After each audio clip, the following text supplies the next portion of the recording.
Alors la numérologie, elle va utiliser les éléments qui te donnent une identité et une vie au niveau de la société. Si j'étais pas née le 21 septembre, mais le 20 septembre, serais-je différente? Ça semble fou quand même de se dire que des chiffres peuvent nous guider. Ma mission de vie, c'est de porter cet outil là où il doit être, parce qu'il est juste incroyable. Est-ce que tu peux nous parler de l'année 2026? L'erreur cette année, ça serait d'être en mode procrastination. Est-ce que c'est vrai qu'on peut trouver son âme sœur, je mets des guillemets sur cette expression, grâce à la numérologie? Aujourd'hui, dans Regarder l'invisible, je reçois Lydie Castel. Elle est la sœur jumelle de Natacha Calestrémé. Chez elle, l'invisible semble être une seconde langue. Lydie Castel est numérologue parmi les plus reconnus en France. Elle affirme que les nombres ne prédisent pas l'avenir, mais révèlent une structure, des cycles, un chemin de vie. Mais qu'est-ce que cela signifie vraiment? Comment une date de naissance pourrait-elle contenir une trajectoire? Et si nous étions nés un autre jour, serions-nous une autre personne? Et surtout, où se situe le libre arbitre dans un système qui parle du destin? Bonjour Lydie. Bonjour Audrey. Je suis hyper heureuse de te recevoir et super excitée aussi. Ben moi aussi. Mais c'est vrai, je te jure, j'ai une espèce de joie. En plus, on s'est dit que on allait faire un peu de numérologie en direct, Un petit peu, oui. pour rentrer dans le pratique et dans le concret. Donc, je sais que je vais apprendre des choses et ça me... je suis contente. Moi aussi. Parti pour l'aventure. Parti pour l'aventure. Alors d'abord, c'est assez marrant, j'ai fait un petit sondage auprès de l'équipe pour savoir si les gens savaient ce que ça voulait dire la numérologie. Bon. Souviens-toi, quand je t'ai vu au téléphone, je t'ai dit, et les astres dans tout ça, tu as ri. Tu m'as dit non, rien à voir. C'est quoi la numérologie, Lydie? Alors, en effet, c'est pas connu. Et je te remercie du fond du cœur parce que de donner cette visibilité, parce que c'est un outil qui est très ancien, mais pas connu. Alors la numérologie, elle va utiliser les éléments qui te donnent une identité et une vie au niveau de la société. Par exemple, tu nais, on ne te déclare pas, tu es vivante, et pourtant tu n'existes pas au niveau de la société. Pourquoi? Parce qu'on ne t'a pas donné Audrey, Dana, on ne sait pas qui tu es, voilà. Et donc la société a créé des prénoms, un nom de famille et une date de naissance pour te donner une identité. Et la numérologie va utiliser ces éléments-là pour, en transformant chaque lettre par une lettre, parce que l'alphabet est organisé. Par un numéro, tu veux dire? Par un numéro, parce que l'alphabet est organisé. Et donc, on va faire tout un tas de calculs avec tes prénoms, avec ta date de naissance. Et on va avoir une cartographie numérologique qui te représente. Et ce que j'ai créé, moi, dans la numérologie stratégique, c'est que on ne peut pas résumer un individu avec juste un nombre, en disant « Ah, voilà, je suis chemin de vie 3, donc je suis ça ». Non, j'ai plusieurs nombres qui me caractérisent, et c'est au travers de cette lecture-là que je vais comprendre qui je suis. On va utiliser ce qu'on appelle la guématrie, c'est-à-dire de faire correspondre chaque lettre avec chaque nombre et la symbolique des nombres pour comprendre qui on est. Alors, tu te doutes qu'en bonne sceptique que je suis, je me pose cette question. Si j'étais pas née le 21 septembre, mais le 20 septembre, serais-je différente? Je ne peux pas expliquer pourquoi notre date de naissance, tous nos prénoms, notre nom, influent autant notre caractère, nos dons, nos talents. Je ne peux pas l'expliquer, si ce n'est de dire que peut-être tout est vibration et que les nombres qui nous font partie de notre identité jouent sur nous-mêmes. Sûrement que ça vient de là, mais scientifiquement, rien n'a été démontré. Mais toi par exemple, tu as une sœur jumelle, donc c'est quand même un bon exemple. Vous n'êtes pas nés à la même heure par la force des choses. Il y avait quelques secondes, pas du tout, pas si loin que ça quand même. Non, 10 minutes, oui, complètement. Ah, il y a 10 minutes quand même. Entre les deux, ouais. Ah, je ne savais pas qu'il y avait un deuxième. Ah, waouh, voilà. C'est toi la surprise? Oui, c'est moi la surprise. Ok, super, voilà. c'est drôle. Ah, waouh, ils n'étaient pas préparés du tout, quoi. Non, du tout. Voilà, donc d'emblée, problème de légitimité, tu vois. C'est très, très intéressant. On ne m'attend pas. Voilà. Et ça, c'est très intéressant parce que par la suite, en numérologie, on le voit, les problèmes de légitimité. On comprend, on peut tout de suite voir, tiens, t'as ça à travailler. Mais tu vois, toi, t'es né donc le même jour que ta sœur, à 10 minutes près, la même heure, et vous n'avez rien à voir. Alors justement, c'est que, alors en numérologie, on n'utilise pas l'heure. On utilise des éléments qui nous rendent uniques au niveau de la société, c'est-à-dire ce qui est marqué sur notre identité. Et c'est ça qui était très intéressant, c'est que les gens qui n'ont ne connaissent pas leur vraie date de naissance. Ce qui compte, c'est ce qui a été déclaré. C'est ça qui est intéressant avec la numérologie. C'est pas la date réelle, c'est qu'est-ce qui a été déclaré. Et donc j'ai créé ce qu'on appelle l'arbre personnel, et dans cet arbre personnel, il y a 7 clés et une dynamique de vie pour prendre conscience de qui nous sommes. Eh bien, tu vois, avec ma sœur jumelle et moi, nous n'avons que 3 éléments identiques. Il y a 5 éléments sur les 8 qui sont différents. Et c'est ce qui va expliquer pourquoi on est si différentes en termes de caractère. Juste avec les prénoms, du coup, qui divergent. Juste avec les prénoms qui divergent, eh bien, on a 5 éléments qui sont différents. Par contre, on a la même temporalité. C'est-à-dire qu'on a exactement tout. Et il y a quelqu'un de chez toi qui me disait, mais comment ça se fait que toutes les deux, vous arriviez à quelque chose qui soit sur un chemin, qui soit dans le monde de la spiritualité? Comment ça se fait? Ben parce que même si on a des études, on a un bac scientifique toutes les deux, mais après on est parti sur des voies différentes. Pourquoi on se retrouve? Parce que si tu regardes vraiment notre plan de vie, évidemment qu'on n'a pas vécu les mêmes choses. Par contre, chaque nombre est là et il nous invite à quelque chose. On peut être présente à cette invitation ou au contraire, on peut ne pas y être. Et au final, on se retrouve sur quelque chose qui est relativement similaire avec, par exemple, une invitation à toutes les deux à continuer à faire des choses un peu waouh jusqu'à la fin de notre vie. C'est ce qui est marqué dans notre plan. Ça ne veut pas dire qu'on va le faire. Ça veut dire, si tu le fais, tu es aidé. Voilà, tu navigues dans le flux du courant. Justement, elle est où la part de libre arbitre là-dedans? Est-ce que je peux aller contre mes chiffres? Ah mais totalement. Si par exemple, on a tous des éléments de blocage, des mémoires familiales, tout un tas de choses qui sont là pour nous faire travailler et qui peuvent nous empêtrer dans des postures qui fait que, au lieu d'être au rendez-vous de sa vie, eh bien, on passe sur un chemin de traverse. Et certains, et on l'a tous vécu, on prend des coups dans la figure à un moment donné, et on se dit, je ne comprends pas. Oui, ce coup, c'est pour nous réveiller d'une léthargie dans laquelle on s'est mise, pour pouvoir favoriser le fait d'être au rendez-vous de sa vie. Et pour moi, il n'y a pas de timing idéal dans le sens où ce qui compte, c'est que quand ce sera l'heure, on se retourne de sa vie et on se dise, bon, ça va, j'ai fait le job. Même si c'est tard, c'est pas grave, je l'ai fait. Voilà. Et donc, ce qui compte, c'est on a tous notre libre arbitre. Heureusement, et j'y tiens par-dessus tout. Par contre, si on regarde la numérologie, c'est nous aider à être beaucoup plus efficaces et à se dire, je ne vais pas perdre mon temps à aller là. C'est pas pour moi. Ça, c'est par contre, oui. Et moi, par exemple, quand je sens à l'intérieur de moi que j'ai besoin de faire des choses encore waouh pendant longtemps, ma numérologie me dit, tu te trompes pas, vas-y. Voilà. Et elle aide à une affirmation de soi. Comme si on nous autorisait à être soi. C'est fantastique. C'est fantastique. Comment est-ce qu'on tombe dans la numérologie? D'où tu viens? Parce qu'il me semble justement, vous êtes en bac scientifique l'une et l'autre, et vous faites des métiers dits plutôt classiques. Cartésien, pour moi. Et classique, ouais. Mais aussi Natacha. Et qu'est-ce qui fait que ça switch? Qu'est-ce qui se passe? En fait, alors moi, j'aime bien les maths au départ. Et c'est drôle. Oui. Vraiment. Dans les chiffres. Et par exemple, j'ai animé des tournois de gestion dans les grandes écoles pendant des années. Après avoir fait ma première boîte à 23 ans, qui était dans le prêt-à-porter, je suis allée à l'époque où j'avais mes enfants qui étaient jeunes. Et donc, compte de résultats, bilan, tableau de trésorerie, tout ça, j'adore. Sauf qu'au bout d'un moment, c'est pas ça qui m'intéresse en fait dans les maths. C'est la dimension philosophique. Et donc, je découvre la numérologie grâce à mon mari, qui est médecin, et qui m'offre à mes 25 ans un thème en numérologie. Et là, je tombe à la renverse, en me disant « Waouh, mais comment est-ce possible ?» Ton mari avec qui tu es depuis 30 ans. Oui, oui, complètement. On a fêté nos 30 ans le 25 novembre. C'est assez beau pour le souligner, j'en ai des frissons partout. Et surtout de me dire, là, je viens d'apprendre que quand tu as 25 ans, il t'offre... Il est à l'origine. Il est à l'origine, et comme il est très cartésien, c'est lui qui me dit, quand il voit comment j'aborde la numérologie, parce que je crie sur tous les toits que ce n'est pas un art divinatoire, et j'en ai marre qu'on mette la numérologie dans la divination. Pour moi, c'est un outil de connaissance de soi extraordinaire, et quand on se connaît bien, on choisit plus facilement sa vie. On sait s'orienter. Voilà.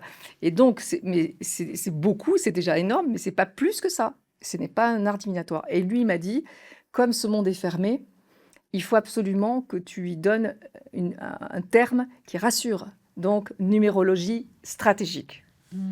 Voilà. C'est pour ça que ce que tu fais, c'est ça. Oui.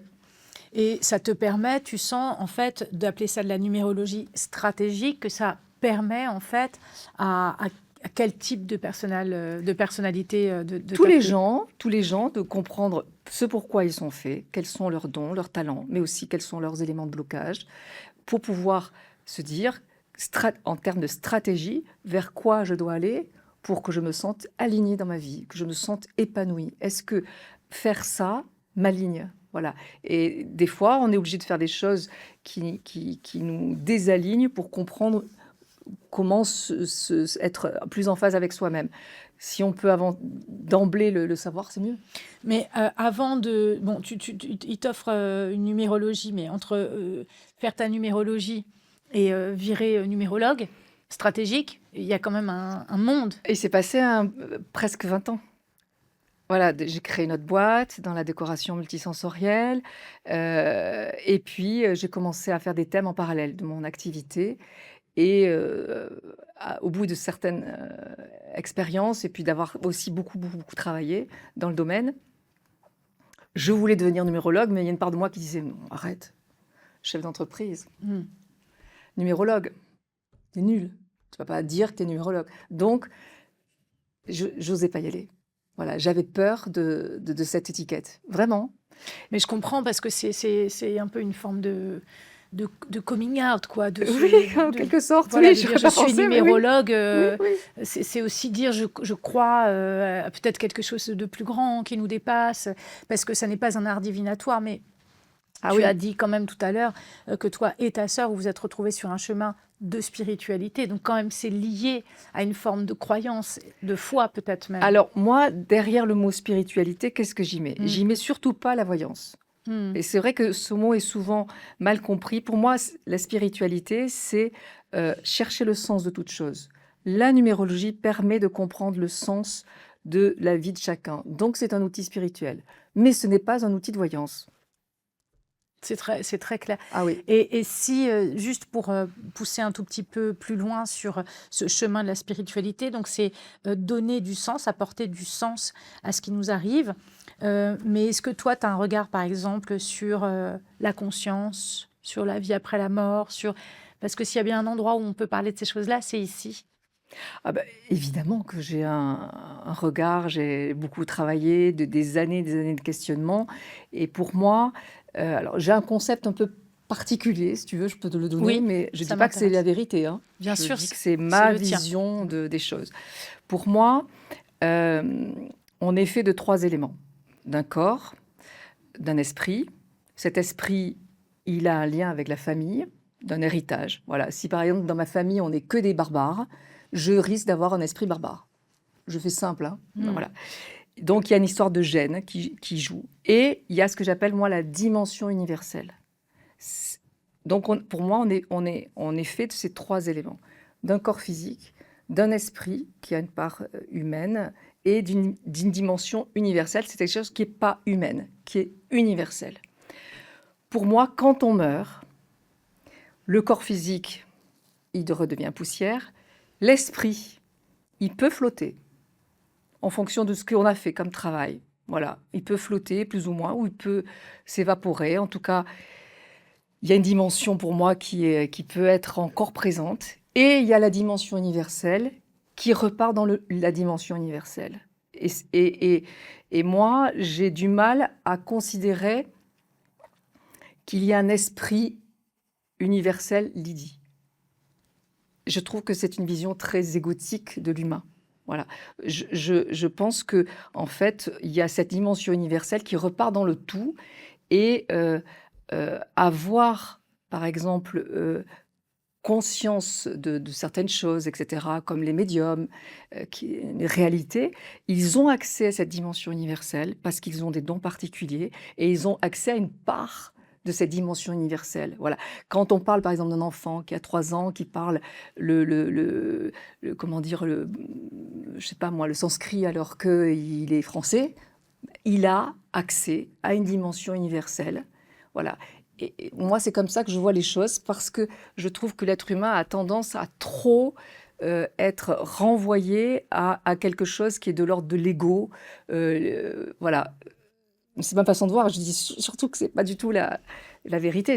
J'aime bien cette vérité-là. C'est Pour un moi. peu comme si on était la feuille d'un arbre Oui. et que cette feuille tombe, l'arbre continue d'exister, mais en fait, l'entité de la feuille plus, mais elle appartient à l'arbre, donc quelque part... Voilà, un tout qui est beaucoup plus grand que nous et qui est surtout pas humain. Voilà. Et quand on a, pour moi, les gens qui ont de l'intuition, des choses, etc., ils vont capter des choses qui est dans la dimension universelle, où il n'y a pas de temps pour moi, ni de passé, ni de présent, ni de futur. Enfin, il y a tout, le tout, la dimension universelle. Et je pense qu'on a tous, plus ou moins, accès à ces différentes choses. Et il y a des individus qui, dans leur chemin, ont vocation à être plus universels que d'autres. Voilà, Ama, elle n'a pas d'enfant, elle n'a pas de mari, elle a une dimension universelle. Et voilà, et elle va capter pourquoi cette femme qui est hindoue, qui n'a pas eu accès à l'école, connaît les neurones, les synapses. Pourquoi? Parce qu'elle a accès à cette dimension universelle. En tout cas, elle a compris une chose, c'est que les câlins, ça fait du bien. Oui. Et c'est vrai. Ah, c'est sûr. prouvé scientifiquement aujourd'hui, neurologiquement, que les câlins, ça fait du bien. J'entends ce que tu dis. Et tu penses qu'il y a une part d'universalité justement dans la numérologie, où tu penses que tout le monde pourrait, s'il apprenait la mécanique, puisque tu as une école, je veux bien que tu nous en dises un mot, que tout le monde peut apprendre la numérologie et pratiquer la numérologie? Bien sûr, c'est accessible à tout. Il ne faut surtout pas aimer les maths, hein, ça n'a rien à voir. Il faut juste aimer, comprendre l'individu. Alors, beaucoup de gens disent « Oh, mais comment est-ce possible ?» Je n'ai jamais réussi à expliquer pourquoi ça fonctionnait. Et toutes les activités que j'ai eues, où je suis intervenue, je vais intervenir pour la 13e année à l'hôtel de ville de Bordeaux pour les journées de la reconversion au féminin, où je fais une conférence. Chaque fois que j'interviens quelque part, j'arrive à convaincre juste en donnant l'exemple, c'est-à-dire teste, et une fois que tu as testé, dis si c'est naze ou si tu es bluffé. Voilà, et c'est ça qui m'importe. Moi, je n'ai pas d'explication particulière, je sais juste que ça marche et que c'est d'une efficacité incroyable. Ce savoir, d'où est-ce qu'il peut venir? Comment est-ce qu'il a été transmis? Est-ce que tu dis que c'est un savoir ancien? Oui. Justement, ancien de quand? En fait, la numérologie utilise ce qu'on appelle la symbolique des nombres. Alors, Pythagore, le premier, dont on a trace, hein, évidemment, disait que comprendre l'univers et le monde et les êtres humains, c'est s'intéresser à la dimension sacrée des nombres. Et que toute l'interprétation du monde et du fonctionnement de l'univers et des êtres humains est dans la symbolique des nombres, la dimension sacrée des nombres. Si tu regardes tous les écrits, on a l'intention de faire ce travail de recherche bientôt, mais bon, il y a tellement de projets, c'est de s'intéresser à toutes les civilisations anciennes. Et si tu regardes bien, eh bien, tu retrouves, par exemple, le 7. Dans beaucoup de civilisations, ça correspond à la dimension de la sagesse, du savoir, de la spiritualité. Cette énergie 7, on va la retrouver en numérologie sur cette dimension-là. Le 1, c'est le commencement. Le 2, c'est la division. Tu vois, on va avoir dans la Genèse, le 2, c'est la division. Donc, on retrouve partout, dans tous les écrits, dans les histoires primitives et autres, une symbolique propre à chaque nombre. Et donc, c'est aussi vieux que ça, en fait. Et donc, en effet, je comprends tout à l'heure, quand on a notre caméraman qui a parlé de tarot, parce que dans le tarot, tu vois, le 4 d'épée signifie, enfin, se base quelque part sur la symbolique du 4, l'épée signifiant l'air pour le coup, et puis les pentacles, la matière, etc. Mais du coup, il y a quand même un lien où... Oui. On retrouve en fait des liens, par exemple dans le... Alors je connais rien du tarot, hein, enfin pas grand-chose, mais par exemple dans le 13, il y a la notion c'est le pendu, mais la notion de mort symbolique avec renaissance. Eh bien en numérologie, tout ce qui est 4 et 13, il y a cette notion de mort symbolique avec renaissance. Si tu regardes 2020, c'est énergie 4, qu'est-ce qui s'est passé? Tout s'est arrêté. Et le 4, c'est l'arrêt, les peurs, les blocages, tout ce qui a un lien avec la construction, mais aussi la déconstruction. Et donc, cette période Covid nous demandait de nous arrêter, se rendre compte de l'absurdité totale du fait d'être seuls, puisqu'on était tous confinés pendant le Covid. Tous, on était tous seuls pour dire, tout seul, c'est un peu débile le monde, non ? Oui. Franchement, et qu'on a besoin de l'autre. Et ben voilà. Donc on devait comprendre en 2020 on devait se tourner vers les autres. Je pense qu'on n'a pas bien compris le message. Et aussi qu'on était tous pareils. Il y avait quelque chose de cet ordre-là, de se rappeler aussi que Oui. Quel que soit ton statut, Ton quel que soit tes ton origines, job, tu quelles que peux soient tes mourir origines, pareil. 1, tu peux mourir pareil, 2, tu es tout seul pareil là. Voilà. Et tu es coupé et isolé en fait du monde et du reste du monde. Donc pour revenir à ta question, oui, on va retrouver des symboliques identiques. Et c'est pour ça, tu peux retrouver dans le tarot des symboliques que tu vas retrouver en numérologie.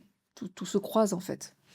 Tu disais tout à l'heure, tu mets 20 ans à assumer le fait de devenir numérologue. Qu'est-ce qui fait... Donc, tu commences à faire un peu des thèmes à certaines personnes. Qu'est-ce qui fait que, ça y est, tu bascules? C'est quoi l'élément déclencheur? C'est 3 éléments. C'est-à-dire qu'en fait, j'en fais beaucoup des thèmes le soir, le week-end. Et j'ai un premier élément qui... Alors, dans ma temporalité, je suis passée sur une période où il y a du 7 qui appelle à aller vers quelque chose qui a plus de sens et qui est plus spirituel. Sauf que... Donc, je sais qu'il faut que j'aille vers la numérologie, mais j'ai des peurs. Donc, j'y vais pas. Et à l'époque, j'ai une entreprise de décoration et j'ai 2 gros clients qui représentent à peu près 50% de mon chiffre d'affaires. Qui du jour au lendemain, les 2 s'arrêtent. Donc, je me dis, ouf, d'accord, ça va être très compliqué. Je comprends le message. Je me dis, bon, ça veut dire que Faut passer à autre chose. Sauf que sur le moment, je suis pas prête. J'ai dit, non, c'est pas grave, on va s'accrocher. Bon, évidemment, ça marche pas. Bon. Mais comme je suis un peu bourrin sur le moment, je continue à travailler. Qu'est-ce qui se passe? Mon corps lâche. C'est-à-dire qu'à ce moment-là, j'ai des acouphènes qui arrivent. J'ai mal au dos, au cou. J'ai ma main qui se désensibilise, mon pied aussi. Mon mari me dit, là, ça peut être un truc grave, on ne sait jamais. Enfin, il n'est pas du tout anxiogène, mais il me dit, on va faire les tests. Il est médecin, donc on va faire les tests pour voir s'il n'y a pas un truc IRM, machin. Tout va bien, mais on ne comprend pas ce qui se passe. Et moi, évidemment, à l'intérieur de moi, peut-être que c'est l'heure de faire là. Mais j'ai trop peur, j'y vais pas. Et... Encore une fois, le corps qui déraille. Le corps, il nous dit, mais t'es pas à ta place. Et l'acouphène, je comprends. Je me dis, bon, peut-être ça veut dire que t'entends pas un truc. Bon, voilà, même si ça paraît simpliste quand je le dis comme ça. Et puis, sur le 3e élément, c'est ma sœur, ma petite sœur, Laetitia, qui décède, enfin, qui fait une rupture d'anévrisme le 29 janvier 2013. Et là, ça me prend, poum. Je me dis, bon, c'est bon. Donc là, j'ai compris. La vie, en 10 secondes, elle s'arrête. Donc, si tu n'as pas compris, vraiment, tu es à la reine des pommes. Donc là, tu lâches tout. Voilà. Donc, j'ai vendu mon affaire. J'ai mis 1 an pour la vendre. Et en 2014, ça y est, j'étais installée. C'est grâce à elle que je suis... en tout cas, que j'ai passé le pas. J'ai compris qu'en fait, être à côté de soi, ça peut mal finir. Au bout d'un moment, à force. Est-ce que tu peux nous parler de l'année 2026? Parce que si on additionne les chiffres de l'année 2026, on est en année 1. Donc ça marche un peu comme ça, il me semble, la numérologie. C'est ça, exactement. Tout le monde en a beaucoup parlé, en fait, bizarrement. Je ne sais pas si c'est parce que le monde se spiritualise ou commence à accorder sa juste valeur au nombre, mais beaucoup de personnes ont parlé de cette année 2026 en disant vivement que 25 s'arrête, on n'en peut plus. Et c'est vrai que si on additionne 25, on est à 9. Et si on additionne 26, 2026, on est à 1, au chiffre 1. Donc fin d'un cycle, début d'un nouveau cycle. Qu'est-ce que tu as à dire par rapport à ça ? Alors oui, et c'est bien que les gens aient ressenti ça, parce que c'est exactement ça. 2025, c'est l'énergie 9, et en numérologie, on est en base 9. C'est-à-dire qu'au bout de 9, on compte, ça fait 10, et 10, c'est 1, donc on revient sur un nouveau cycle. Donc ça veut dire qu'en 2025, nous avons terminé quelque chose, et notre job à tous, c'était de faire le point, un bilan sur cette année-là, 2025 et surtout, c'est les 8 années précédentes en disant: «Est-ce que je suis en phase avec moi? Est-ce que dans ma vie professionnelle, dans ma vie perso, est-ce que tout ça, c'est clair, ou est-ce qu'il faut que je change des choses?» Et donc il y avait ce bilan nécessaire et comme on arrivait en fin de cycle, automatiquement, ben, on était tous fatigués, on était tous, épuisés de toutes ces 8 et 9 années, derrière nous. Toi aussi, tu étais Ah fatiguée? moi oui, à fond, crevée, vraiment crevée et c'était peu importe les personnes, c'était logique et il fallait accepter de ralentir, parce que c'est une année où un peu qui doit nécessiter une certaine forme d'hibernation pour se poser les questions de l'après, du nouveau cycle à venir et donc nous avons enclenché en 2026 cette énergie nouvelle, qui est très forte, cette énergie 1. Pourquoi? Parce que on dit souvent, ce qu'on a vocation à commencer en énergie 1 a vocation à durer. Donc c'est une énergie qui est très, tonique et on peut commencer à faire juste un premier pas, tu vois?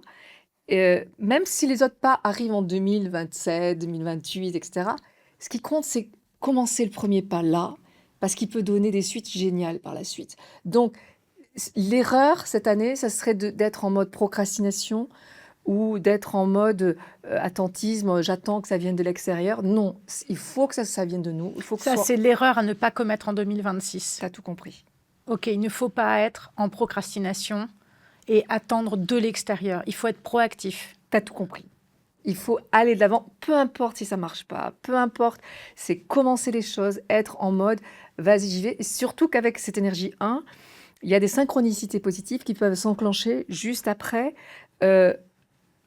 juste parce que, donc ce qu'on appelle la chance, juste parce que on est en mode allez, je tente des choses et on verra bien. En amour aussi? Mais vrai, vas-y. J'adore ton vas-y. Non mais vraiment. Est-ce que c'est vrai qu'on peut trouver son âme sœur, je mets des guillemets sur cette expression, grâce à la numérologie? Pipeau, Ouais. total. Voilà. Sinon, le monde serait monstrueusement plat. Mm.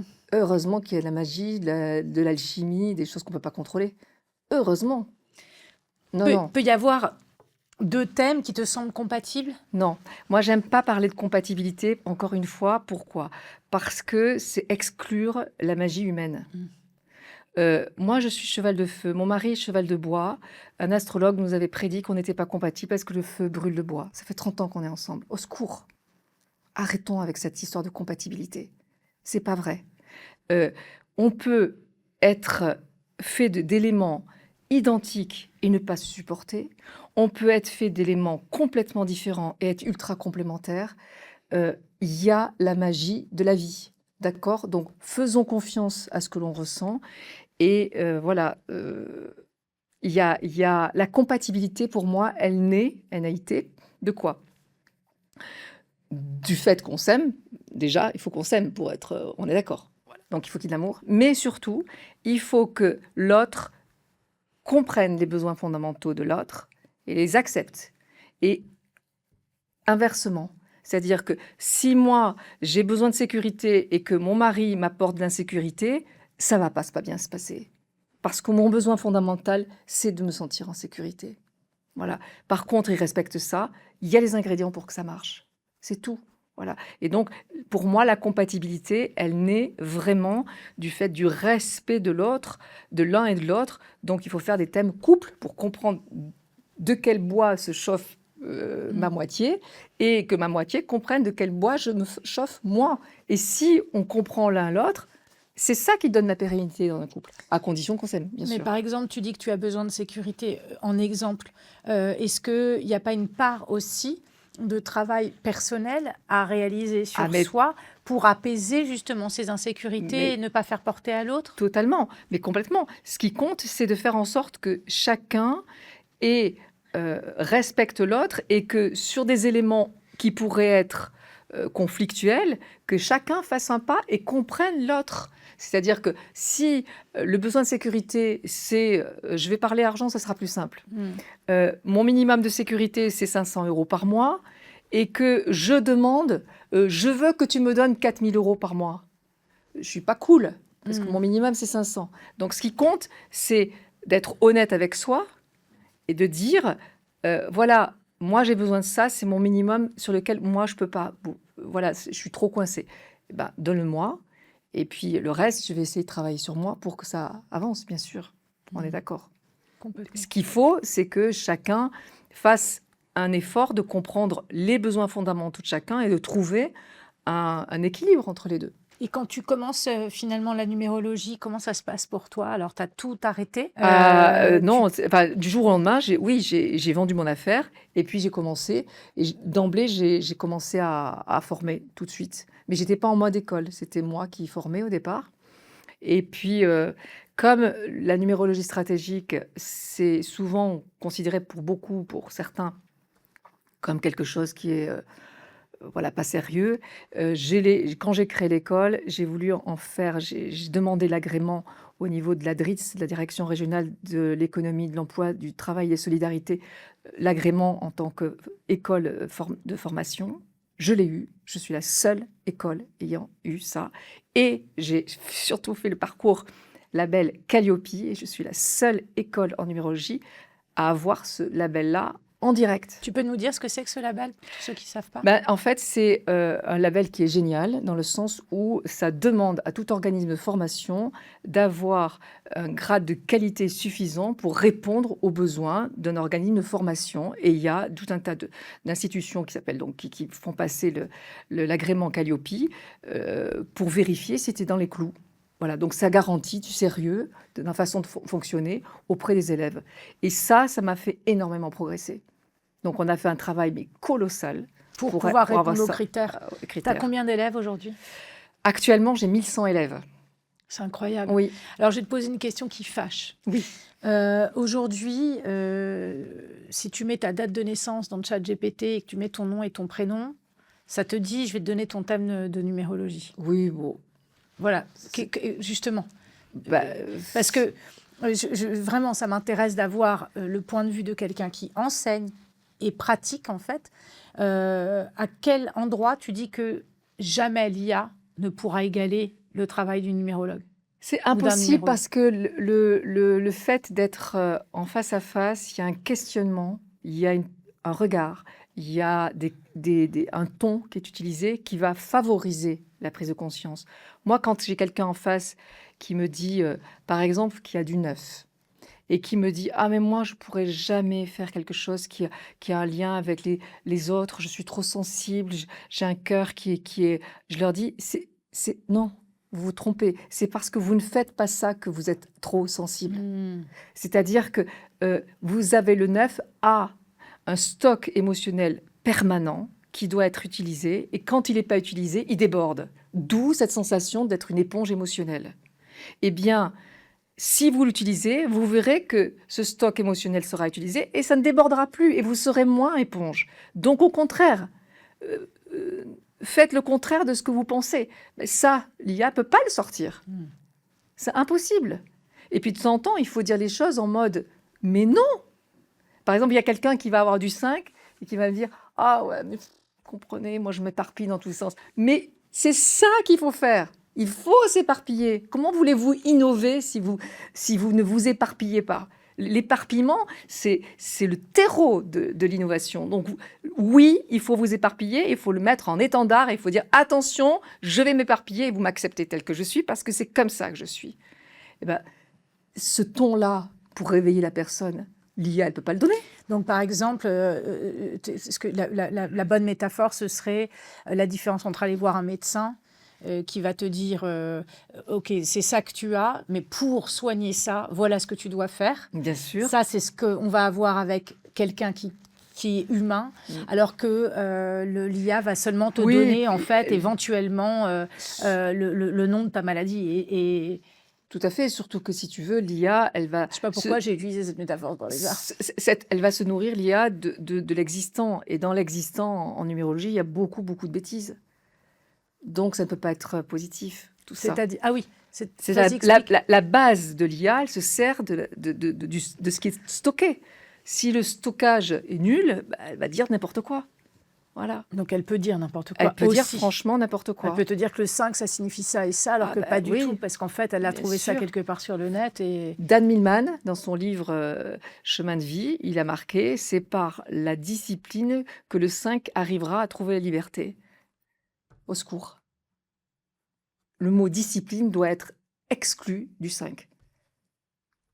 Donc là, c'est un coup de pied dans le pied, c'est atroce. Donc si les gens utilisent ça pour pouvoir dire un 5 ne doit pas être discipliné, un 5 doit être éparpillé, voilà, part dans tous les sens. qui t'a appris ça? Ah bah ça, c'est déjà toutes les lectures que j'ai faites, etc. Et puis après, j'ai fait énormément de travail, de recherche.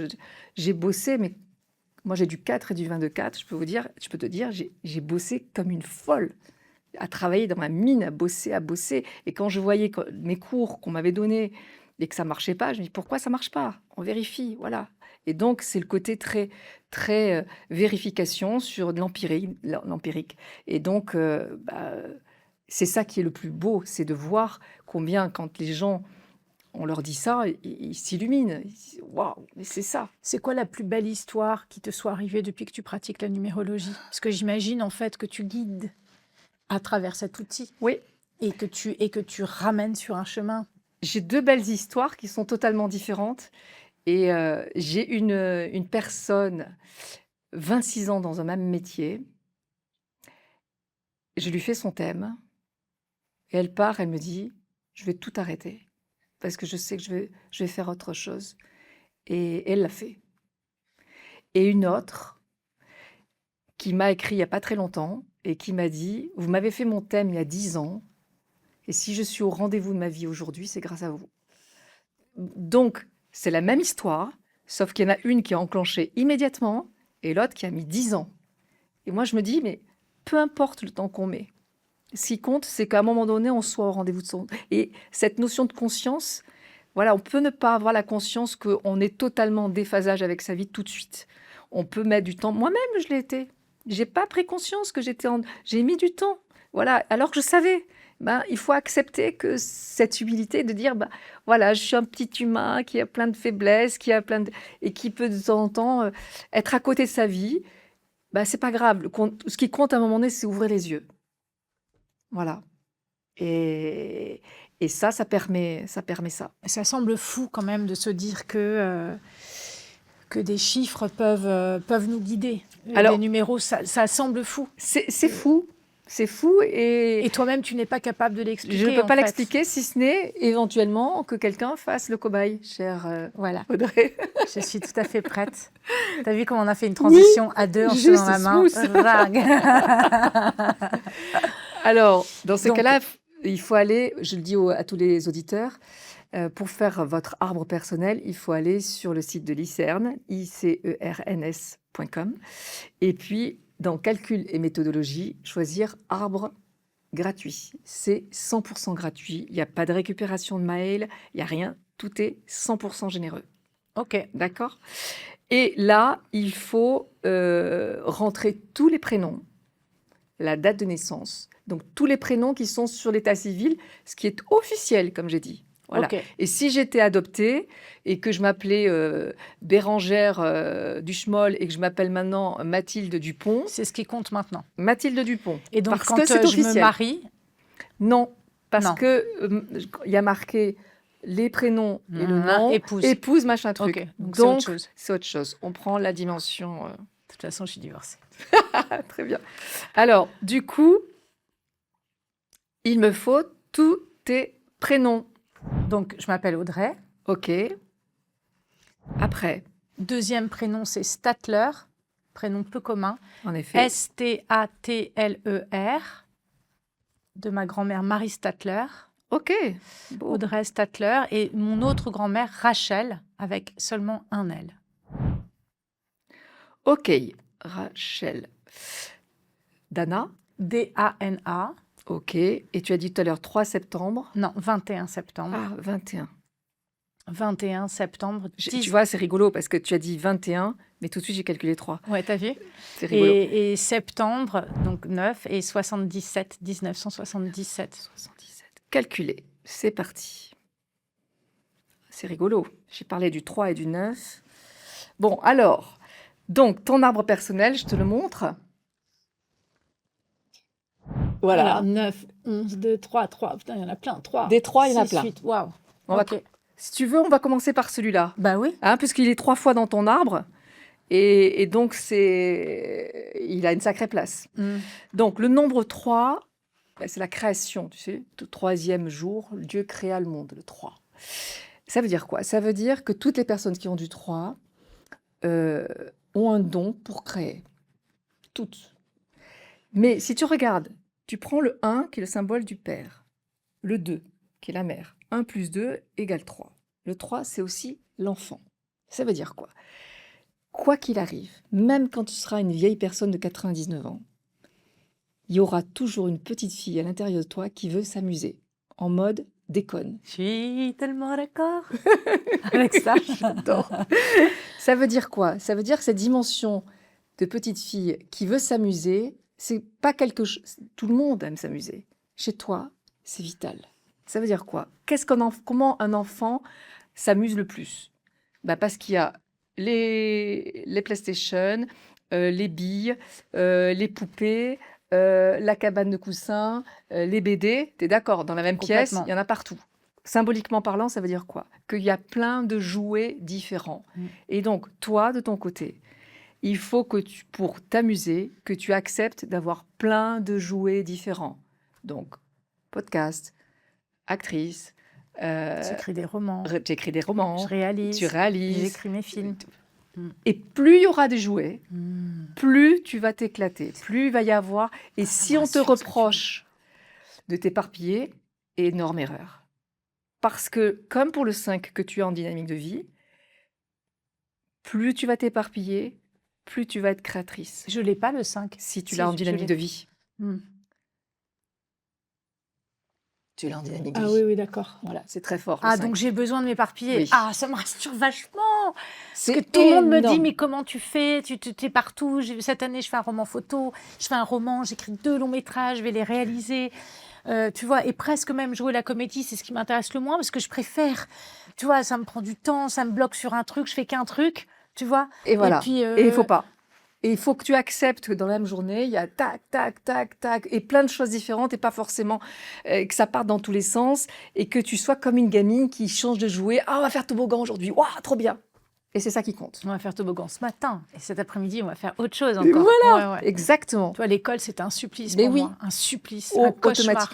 Automatiquement. Et ce qui était sympa, c'est la récré. Ah bah oui, c'était la récré. Ou alors parler avec les copains Voilà. en cours. C'est ça. Savoir plein de choses sur leur vie. Et c'était, mais c'est vrai que je n'ai rien contre l'éducation nationale, au contraire. Mais mon Dieu, je desséchais, je dépérissais, tu vois. Le système scolaire aujourd'hui ne peut pas permettre aux professeurs de rendre heureux les enfants 3 et 5. C'est pas possible. Ils ont 30 élèves. Comment veux-tu qu'ils fassent? Non, mais bien C'est sûr qu'ils peuvent impossible. pas. Mais voilà. Mais je voyais bien que ça convenait à certains. Et oui, parce qu'ils ont du 4, parce qu'ils ont du 8, parce qu'ils ont du 7. Alors, tous les gens qui ont du 4, du 7, 8 n'étaient pas forcément heureux parce qu'ils peuvent avoir du 3 et du 5 à côté. Mm. Alors, en tout cas, le 3, il y a cette notion d'amusement qui est très important et qui est vitale. Et bien comprendre que la notion de créativité est un des talents les plus importants du 3. Le 3, c'est aussi l'expression.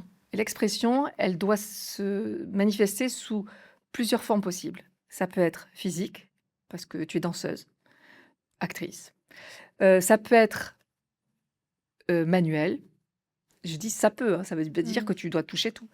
Ça peut être oral. Ben, quand tu es actrice, quand tu fais des podcasts, quand tu fais tout un tas de choses, il y a l'expression orale. Et enfin, c'est l'expression en termes de création. Alors, la création, la plupart des gens me disent « Ah non, moi, je ne suis pas du tout créative. » Créer, c'est quoi pour moi?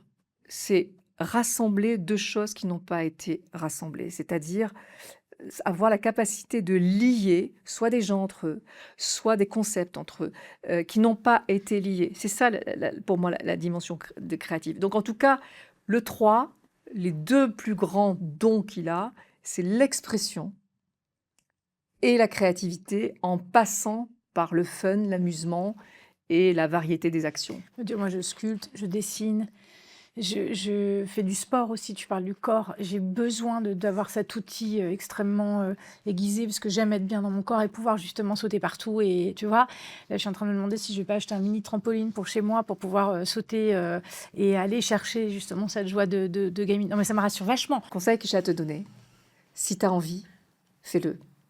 Parce que tu vas être meilleur dans ton livre, parce que tu auras donné un espace récréatif à ton cerveau. Tu vois, pendant le confinement, j'ai jamais été aussi heureuse parce que je n'avais plus aucune contrainte horaire et j'ai commencé à m'amuser à faire un exercice qui était dément. C'était que je me réveillais le matin en disant « je n'ai aucune idée de ce que je vais faire aujourd'hui ». J'avais des choses à faire, mais je laissais faire. Je les laissais se faire à travers moi. Donc ça m'arrivait de me réveiller, de m'occuper de mes plantes parce que j'adore le jardinage, tu vois.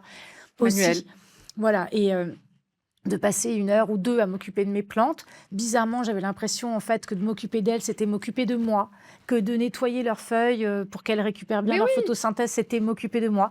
Et puis, tu vois, après je passais, je me posais pour dessiner, et en fait, je n'ai jamais été aussi productive. Et bien voilà. Aussi heureuse. Donc c'est ça en ayant une journée multifacette dans laquelle je faisais des milliards de choses. C'est vrai, parce que je n'avais pas de rendez-vous, tu vois. Tu vois, ça, si vraiment pendant ce podcast, tous les gens qui ont du 3 peuvent comprendre ton témoignage, mais ça va changer la vie de plein de gens. Mais vraiment, c'est hyper important. Et tu vois ce qu'on dit là, il y a des gens qui disent « Ah ouais, mais bon, tout le monde peut dire la même chose. » Non, je suis désolée. Ce que tu penses, toi, avec tes 3-3, les gens ne vont pas forcément avoir ce ressenti-là. C'est propre à toi. De la même manière qu'il y a des gens qui arrivent, par exemple, à tenir un job et qui même ont besoin de ça, de ce cadre. C'est ça. Tu vois, derrière un bureau de 9h du mat à 18h. Moi, je l'ai fait à l'âge de 18 ans pour gagner des sous un été. J'ai cru que j'allais mourir. Mais c'était... Donc, on m'a dit, oh là là, mais quoi, qu'est-ce qu'il y a? Tu crois que... Non, non, non, c'est pas ça. Je vais mourir. Je vais décéder. Donc, c'était les premiers mails, tu vois. Et donc, je devais informer les gens que j'ai eu tel message pour eux par mail, tu vois. Au bout de 2 jours, je ne pouvais plus, en fait. Donc, j'allais frapper à la porte des gens. Donc, j'ai commencé à voir la direction qui m'appelait pour me dire « Non, en fait, vous envoyez des mails. » Et finalement, on m'a convoqué pour me payer pour partir. On m'a demandé de partir parce que j'étais tellement en train de dépérir. Je suis arrivée, on m'a appelé le soleil.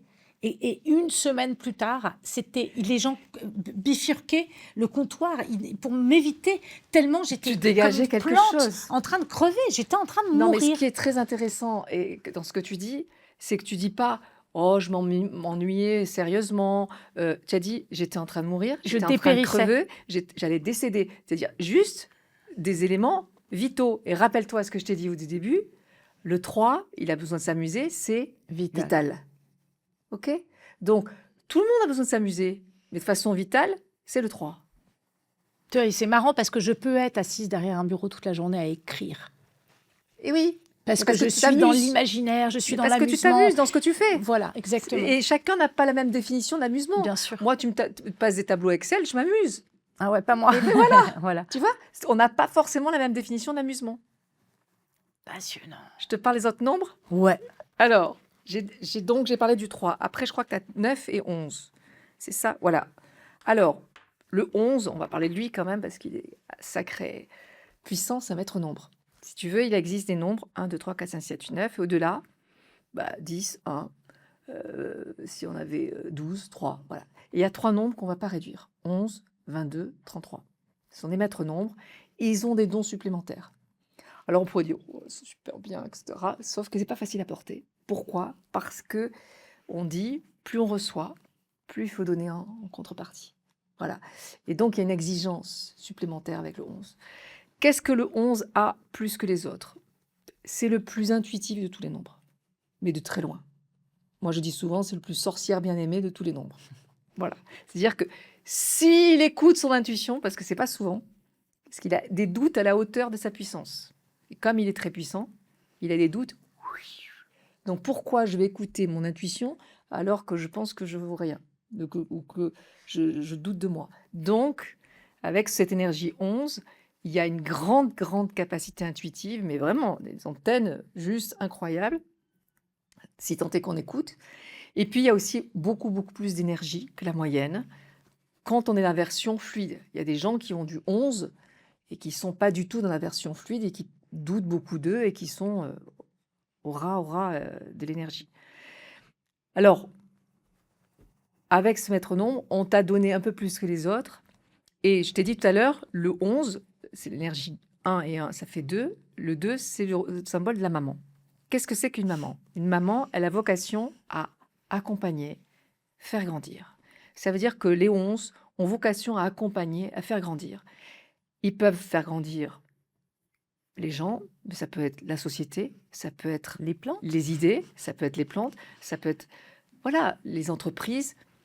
On peut être sur différents niveaux pour faire grandir. Comme on a donné un peu plus d'énergie, d'intuition à ce nombre-là, eh bien ça veut dire qu'il faut le faire, mais dans une dimension soit collective, c'est-à-dire ne pas être concentré que sur son petit nombril, mais plutôt être généreux et faire quelque chose qui soit ouvert à quelque chose de plus grand que soi ou une dimension collective. Podcast, Et puis film. actrice, Film, j'écris des films que je mets au service. Enfin, tu vois, c'est dans l'idée toujours, quand je fais Sous les jupes des filles, c'est de dire aux nanas, vous n'êtes pas toutes seules en fait à galérer et avoir du mal à dire je suis une femme. Bien sûr. Et même celles dont tu pourrais penser que pour elles c'est acquis, comme une Laetitia Casta, ben non, quand elle rencontre un mec dans le film, hein, elle se plie en deux, elle a des problèmes gastriques et voilà, on est toutes à galérer, on est toutes avec nos doutes et nos luttes intérieures. Et j'ai fait ce film pour ça. Alors, aussi pour montrer qu'on était drôles, nous les femmes. Mais bien sûr. Cet aspect ludique-là, parce qu'à l'époque, il n'y avait que des films, que des comédies avec des garçons en lead. Nous, on était les femmes d'eux, le médecin d'eux, la sœur d'eux, la mère d'eux, mais jamais on était l'héroïne principale. Donc, j'ai fait ce film pour, un, dire nous sommes drôles, et deux, dire aux nanas, en fait, ce qui pourrait apparaître comme des failles ou des faiblesses sont nos forces demain. Nos forces, et puis surtout, on les vit toutes. Bien sûr. Et je m'étais rendu compte, tu vois, en marchant dans la rue, je me disais, tiens, la nana là-bas, je la regarde, et puis elle m'a l'air tellement forte et tellement belle. Je me dis, elle, c'est une femme. Et puis, sans doute qu'au même moment, en me voyant avec mes deux gamins comme ça, en se disant, elle est actrice, elle était au César il n'y a pas très longtemps, etc. Elle a des épaules un peu carrées comme ça. Dis donc, elle, c'est une meuf. Alors qu'elle ne savait pas que le matin, à 9h, j'étais dans ma bave, en train de pleurer, malheureuse, comme une merde, maltraitée dans ma relation amoureuse. Enfin, tu vois. Bien sûr. Et je me suis dit, mais en fait, on est toutes à projeter les unes sur les autres. Oui. Nos forces, en pensant que nous, on ne les a pas et que Bien l'autre sûr. là. Et c'est valable aussi pour les hommes. Tous les nombres ont leur intuition propre à leur don. Le 1 pour être autonome et être locomotive, le 2 pour accompagner, le 3 pour créer, le 4 pour construire, et ainsi de suite. Mais le 11, il a un peu plus, on lui a donné un peu plus que les autres, comme le 22 ou comme le 33, sachant que le 11 et le 22 sont les plus forts, pour faire quelque chose qui ont vocation à aider le monde à grandir. Mais ça, à l'échelle de chacun. On continue avec le 9. Le 9, c'est celui que tu as dans ta première racine. Hein, c'est l'addition de ta date de naissance. Tu l'as pas ailleurs, je crois. Non. Alors, le 9, c'est le nombre le plus sensible de tous les nombres. Quand tu as fait l'interview de la précédente personne, tu es arrivé, tu étais tout en pleine émotion. Et ça, je me suis dit, elle doit avoir du 9. et en fait, ça loupe pas. C'est-à-dire que le 9, il a une capacité de sensibilité. C'est son carburant. Et ce carburant-là, il faut qu'il le mette généreusement au service du monde. C'est le nombre qui doit être le plus généreux en termes de don de sa sensibilité.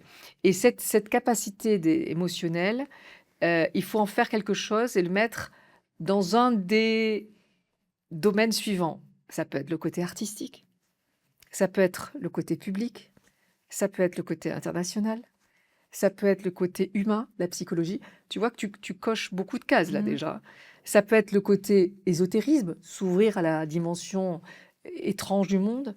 Ça peut être au service du luxe, bizarrement. Pourquoi ? Parce que comme les 9 adorent que le monde tourne plus rond, quand ils œuvrent dans le luxe, ils ont la sensation que le monde est un peu plus rond, un peu plus beau dans le luxe. Ça peut mettre son énergie au service d'une cause, d'un engagement, d'un collectif. Voilà, en gros, ou de l'imaginaire. Et donc, par exemple, un enfant qui a du neuf, on va lui dire « Oh là là, la petite Audrey, elle est toujours dans la lune, qu'est-ce que c'est pénible !»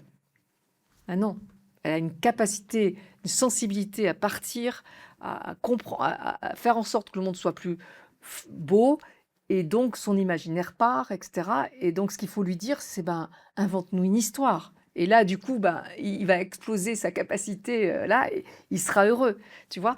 Et donc, cette énergie, cette sensibilité, il faut la mettre au service de quelque chose.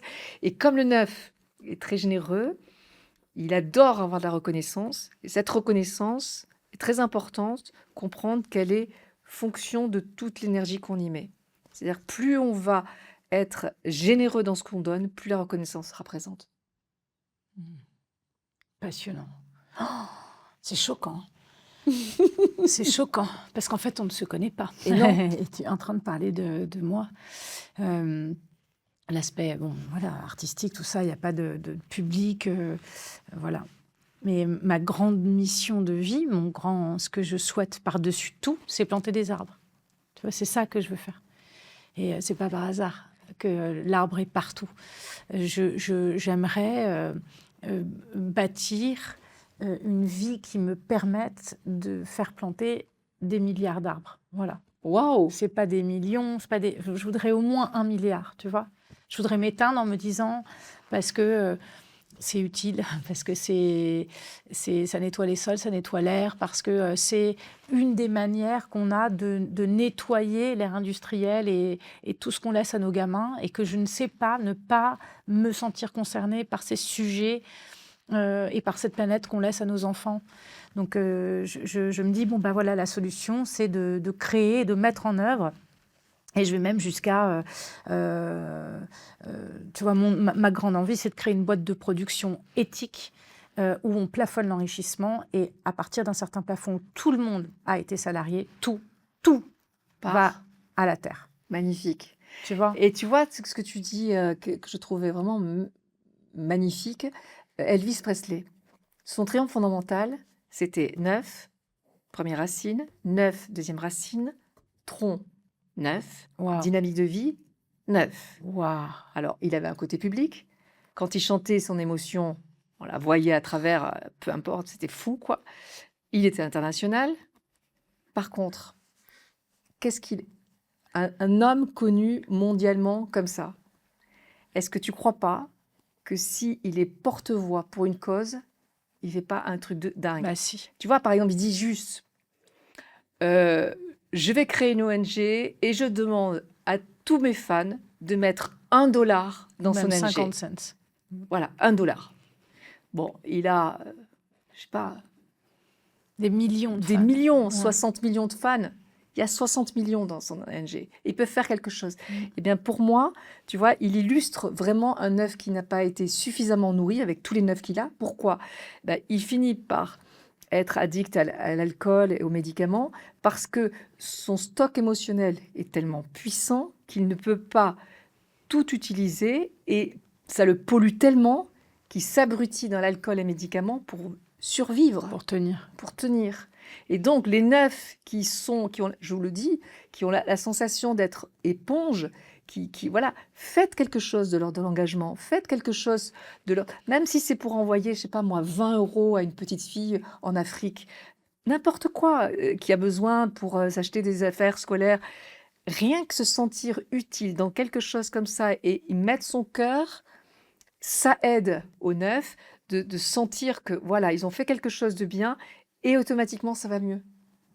Et il y a moins d'émotions qui rentrent à l'intérieur de soi et qui nous polluent au final. Voilà, donc toutes les émotions que tu as en toi, exprime-les, révolte-toi, fais ce qu'il faut. On t'a pas donné un 9 par hasard. Et comme en plus tu as la chance d'avoir 3 qui ont la capacité de communiquer et de dire les choses, royal. Royal au bar. Au bar. J'ai l'impression que je suis pas mal sur mon chemin de vie quand même. Plutôt très bien, même plus que pas mal. Bravo. Non, vraiment, bravo. Super. J'ai 48 ans aussi. Oui, Donc mais c'est du temps, c'est oui. de l'apprentissage. Mais moi, tu vois, C'est beaucoup de nuits noires de l'âme. oui, mais j'ai une de mes élèves qui a écrit un livre qui parle des late bloomers, les floraisons tardives. C'est pas grave si on est en phase totale avec soi à 40 ou 45 ou 50 ou 60. Moi, je m'en fous. Ce qui compte, c'est qu'on éclot à un moment donné.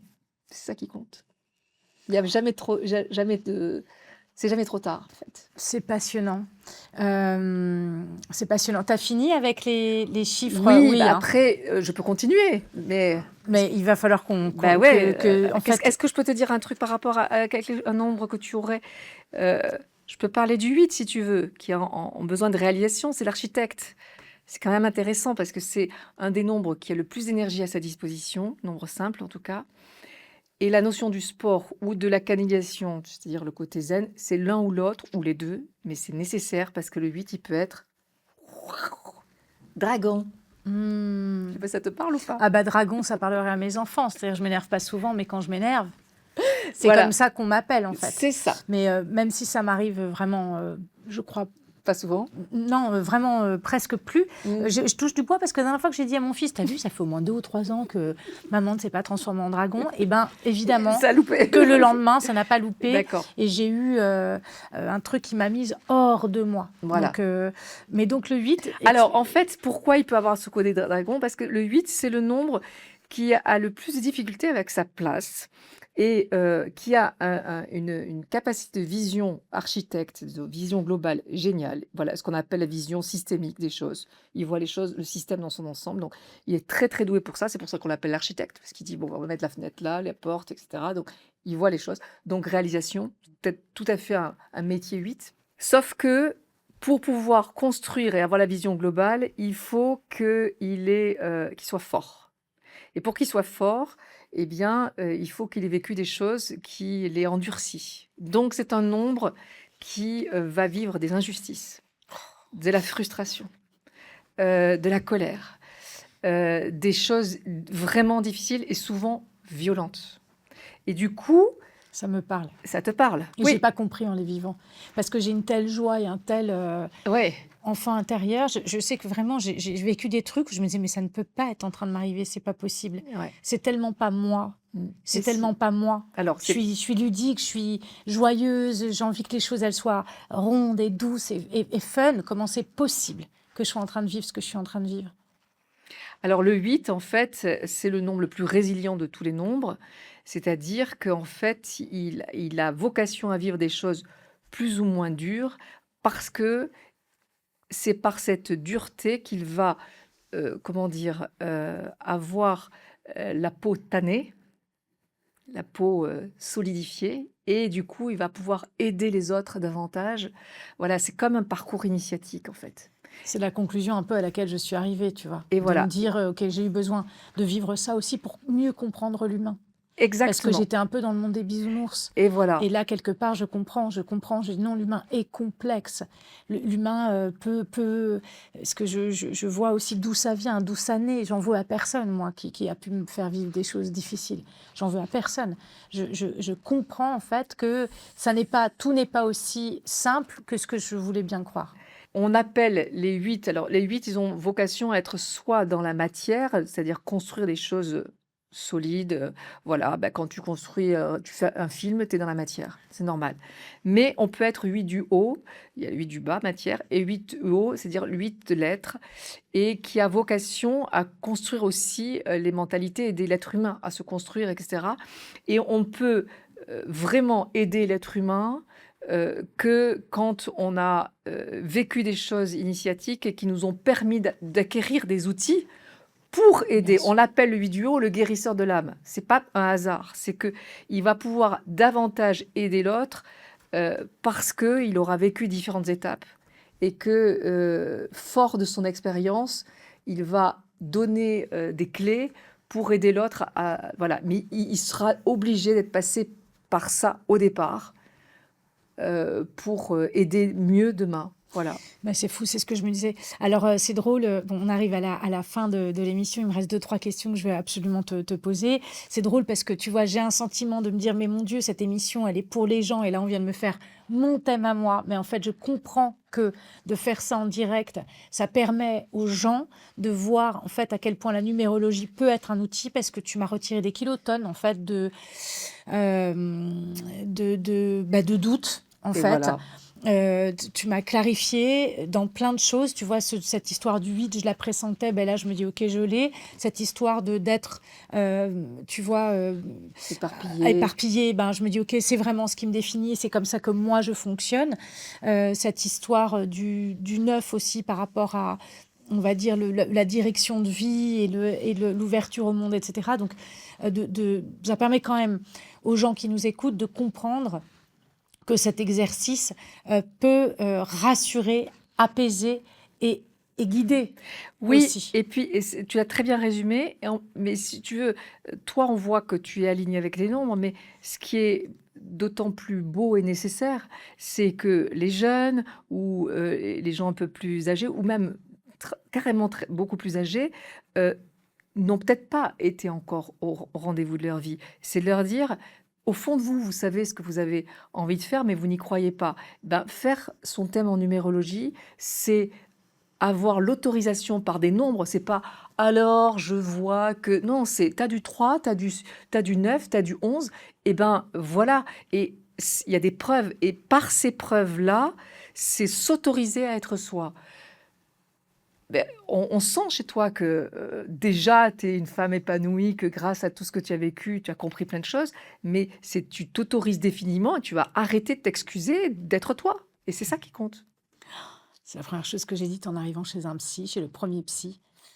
C'est j'en ai marre de m'excuser d'être qui je suis. Ben voilà. Tu vois, c'est fou. Je vais terminer cet échange fabuleux qu'on vient d'avoir ensemble, Lydie, Merci. avec des petites questions que je pose à toutes les personnes qui passent dans Regarder l'invisible.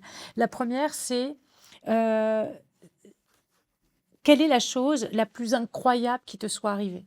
C'est-à-dire vraiment parmi, tu vois, que ce soit dans le boulot, dans les relations, dans des messages avec l'invisible, la chose presque inracontable. La chose inracontable, c'est arriver à avoir plusieurs rendez-vous avec le ministère des Armées. Oui. Waouh! Pourquoi tu as voulu plusieurs rendez-vous avec le ministère Bah, des Armées? parce que je suis persuadée que la numérologie est un outil d'une efficacité impressionnante et que ça peut aider lors des recrutements.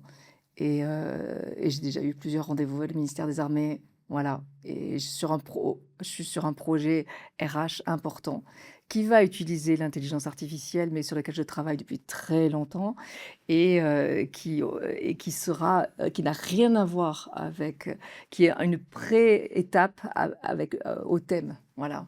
Mais oui. Quelle est ta mission de vie, si tu Ma peux mission de vie, c'est de porter cet outil là où il doit être, parce qu'il est juste incroyable. Ok. Voilà, au niveau, voilà, on est parti sur une immense aventure. Qui va me suivre? Si tu avais seulement une chose à laisser à l'humanité, seulement une chose, ça peut être une phrase, ça peut être un mot, ça peut être une action, un rituel, ça peut être, si tu avais une chose à laisser à l'humanité, ce serait quoi? Comprenez vos 7 clés de fonctionnement et votre dynamique de vie et vous serez au rendez-vous de votre vie. Est-ce que tu as encore quelque chose à rajouter? Merci, Merci à toi, du fond du cœur. vraiment. Moi aussi. Merci beaucoup. Vraiment, très touchée. Merci beaucoup d'avoir suivi cet échange du début jusqu'à la fin où j'ai eu un peu l'impression de me mettre à nu. Ce n'est pas l'idée, mais je pense quand même que c'était au service de vous les spectateurs, de comprendre cet outil qu'est la numérologie. Si l'épisode vous a parlé, partagez-le. Si vous pensez qu'il peut faire du bien ou éclairer certaines personnes, partagez-le. N'hésitez pas à vous abonner à la chaîne. C'est quelque chose que je dis maintenant à chaque fois, à chaque fin d'émission, parce que c'est parce que vous vous abonnez qu'on peut continuer à faire ce travail et à diffuser ce contenu qui m'est si précieux. Et d'après mes numéros dans ma numérologie, c'est très important que je le fasse. Donc abonnez-vous.